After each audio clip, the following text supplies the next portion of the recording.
শিশুদের পছন্দের খেলনার তালিকায় গাড়ি থাকবেই।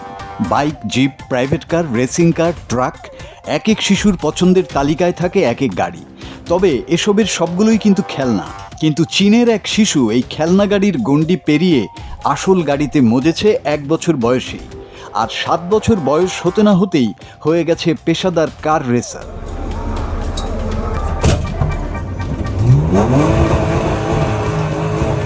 শাও জিয়ান নামের এই শিশু পূর্ব চীনের বেজিয়াং প্রদেশের ওয়েনজু শহরের বাসিন্দা। 5 বছর বয়সেই পেশাদার কার রেসারের স্বীকৃতি পেয়েছে সে। আর 7 বছর বয়সে হয়েছে দেশের সর্বকনিষ্ঠ কার রেসার। শিশুটির বাবা জানান, হাঁটি হাঁটি পা বয়স থেকেই শাও জিয়ানের ঝোঁক ছিল গাড়ি রেসিংয়ের দিকে। মাত্র 1 বছর বয়স থেকেই সে বাড়িতে রেসিং সিমুলেটর বা গাড়ি চালানোর কৃত্রিম যন্ত্র ব্যবহার শুরু করে। ছেলের মধ্যে গাড়ি চালানোর এক অসাধারণ সহজাত ক্ষমতা লক্ষ্য করে শাওয়ের বাবা তাকে অনুশীলনের জন্য একটি ছোট্ট আকারের সিমুলেটর তৈরি করে দেন। এরপর তিনি ছেলের জন্য একটি ইলেকট্রিক ছোট 4 চাকার যানবাহন কিনে আনেন। কিন্তু 2 বছর পার হতে না হতেই শাও জিয়ানের কাছে সেই ইলেকট্রিক গাড়ির গতি খুব ধীর মনে হতে থাকে। ছেলের আগ্রহ দেখে বাবা তাকে জ্বালানি চালিত গাড়ি কিনে দেন এবং পেশাদার গো কার্ট প্রশিক্ষণে ভর্তি করান। 4 বছর বয়সেই সিমুলেশন গেমের বিশ্ব র্যাঙ্কিংয়ে 30তম স্থান দখল করে নেয় শাও জিয়ান।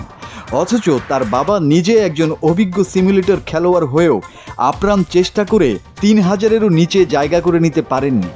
প্রায় একই সময়ে শাও জিয়ান র্যালি কার চালানো শুরু করে এবং টানা 40 দিন বরফের উপর গাড়ি চালানোর অভিজ্ঞতা অর্জন করে। 5 বছর বয়সে সে federation of automobile and motorcycle sports of China থেকে পেশাদার র্যালি রেসার হিসেবে সনদ লাভ করে। শাওয়ের বাবা বেইজিংয়ে একজন ফ্রিল্যান্স ফটোগ্রাফার হিসেবে কাজ করেন। গাড়ির পেছনে ব্যয় হওয়া অর্থের বড় অংশই এসেছে তার সঞ্চয় এবং শাও জিয়ানের সামাজিক যোগাযোগ মাধ্যমের অনুসারীদের কাছ থেকে। বর্তমানে একটি প্ল্যাটফর্মেই শাওয়ের 10 লাখেরও বেশি অনুসারী রয়েছে।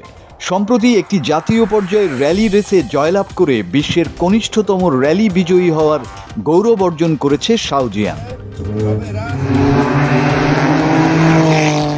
শাওয়ের বাবার বিশ্বাস, রেসিং কার ও রেসিং ট্র্যাকের বিশেষ নকশার কারণে তার ছেলের নিরাপত্তা নিয়ে কোনো ঝুঁকি নেই। আর শাওয়ের স্বপ্ন, সে চীনের হয়ে প্রথম ওয়ার্ল্ড র্যালি চ্যাম্পিয়নশিপ জয় করবে। মাসুদ হাসান, বাংলা টিভি।